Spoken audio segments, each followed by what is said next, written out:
কাগজপত্রের সামান্য ভুল আর তার জেরেই বছরের পর বছর কারাগারের অন্ধকারে বন্দী বহু মানুষ। কিন্তু এবার কি তাদের ভাগ্যের চাকা ঘুরতে চলেছে? ঠিক এইরকমই এক বিস্ফোরক ঘোষণা করলেন মুখ্যমন্ত্রী শুভেন্দু অধিকারী তার মুর্শিদাবাদ সফরে। নথিপত্রের জটিলতায় যে সমস্ত হিন্দু উদ্বাস্তু এ রাজ্যের কারাগারে বন্দী রয়েছেন তাদের আইনি প্রক্রিয়ার মাধ্যমে দ্রুত মুক্তি দেওয়ার নির্দেশ দিয়েছেন তিনি। কিন্তু হঠাৎ কেন এই সিদ্ধান্ত? আর এর পাশাপাশি বাংলাদেশ সীমান্ত দিয়ে অনুপ্রবেশ ও অপরাধ রুখতে বিএসএফ এর সঙ্গে হাত মিলিয়ে কাজ করার যে বার্তা মুখ্যমন্ত্রী দিয়েছেন তার পেছনে আসল রাজনৈতিক ও কৌশলগত সমীকরণটা কি? মুখ্যমন্ত্রী স্পষ্ট জানিয়েছেন, ভারত বাংলাদেশ সীমান্তের ওপার থেকে নানা ধর্মীয় বা সামাজিক কারণে যে সমস্ত হিন্দু উদ্বাস্তুরা এদেশে চলে এসেছিলেন, কিন্তু শুধুমাত্র নথিপত্রের বা কাগজপত্রের জটিলতার কারণে যাদের অনুপ্রবেশকারী বা অবৈধ তকমা দিয়ে কারাগারে আটকে রাখা হয়েছে তাদের আর এভাবে রাখা যাবে না। আইনি প্রক্রিয়ার মাধ্যমে মানবিক দৃষ্টিকোণ থেকে তাদের দ্রুত মুক্তি দেওয়ার জন্য প্রশাসনকে কড়া নির্দেশ দেওয়া হয়েছে।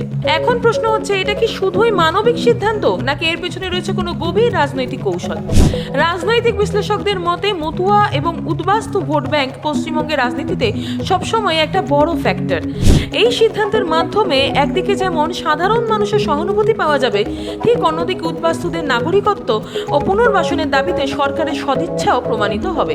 এবার আসি খবরের দ্বিতীয় এবং সবচেয়ে সংবেদনশীল অংশে, যা হলো সীমান্ত সুরক্ষা। মুর্শিদাবাদ জেলাটির একটি বড় অংশ বাংলাদেশের সঙ্গে সীমান্ত ভাগ করে নেয়, আর এই সীমান্ত দিয়ে দিনের পর দিন চোরাচালান, জাল নোটের কারবার এবং অবৈধ অনুপ্রবেশের অভিযোগ ওঠে। মুখ্যমন্ত্রীর সফর থেকে বর্ডার সিকিউরিটি ফোর্স এবং রাজ্য পুলিশের মধ্যে সমন্বয় বা কোঅর্ডিনেশন বাড়ানোর উপর জোর দিয়েছেন।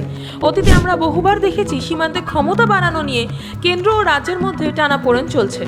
রাজ্য পুলিশ এবং বিএসএফ এর মধ্যে মাঝে মধ্যেই তৈরি হতো এক ধরনের চাপা দূরত্ব, কিন্তু মুখ্যমন্ত্রী এবার সেই দূরত্ব মেটানোর বার্তা দিলেন। তার স্পষ্ট নির্দেশ, জাতীয় সুরক্ষার স্বার্থে এবং সীমান্ত অপরাধ পুরোপুরি দমনে বিএসএফ ও রাজ্য পুলিশকে একযোগে কাঁধে কাঁধ মিলিয়ে কাজ করতে হবে। কোনো রকম অনুপ্রবেশ বরদাস্ত করা হবে না। একটু গভীরভাবে ভাবলে বুঝবেন মুখ্যমন্ত্রীর এই জোড়া বার্তার টাইমিং কিন্তু অত্যন্ত চতুর এবং কৌশলগত। একদিকে হিন্দু উদ্বাস্তুদের মুক্তির কথা বলে তিনি রাজ্যের একটা বড় অংশের আবেগকে ছুঁয়ে গেলেন, আর অন্যদিকে বিএসএফ এর সঙ্গে সমন্বয় বাড়িয়ে অনুপ্রবেশ রোখার কড়া বার্তা দিয়ে জাতীয়তাবাদ এবং সুরক্ষার প্রশ্নে বিরোধীদের মুখ বন্ধ করে দিলেন। এর ফলে মেসেজটা খুব পরিষ্কার, রাজ্য সরকার যেমন শরণার্থীদের পাশে দাঁড়াতে দয়ালু, তেমনি দেশের বা রাজ্যের সুরক্ষার প্রশ্নে বিন্দু মাত্র আপোষ করতে রাজি নয় সে।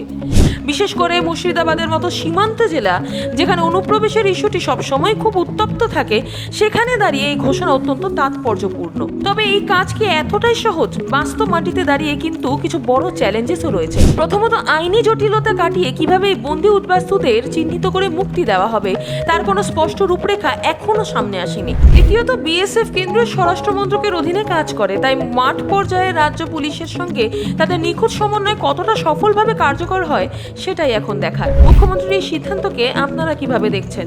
নথিপত্রের জটিলতায় আটকে থাকা উদ্বাস্তুদের মুক্তি দেওয়ার এই মানবিক পদক্ষেপ কি সত্যিই প্রশংসনীয়? আর বিএসএফ এর সাথে রাজ্য পুলিশের এই নতুন সমন্বয় কি পারবে সীমান্ত অপরাধ পুরোপুরি বন্ধ করতে? আপনার গুরুত্বপূর্ণ মতামত অবশ্যই নিচে কমেন্ট বক্সে জানান। ভিডিওটি ইনফরমেটিভ মনে হলে লাইক আর শেয়ার করতে একদমই ভুলবেন না। দেখতে থাকুন।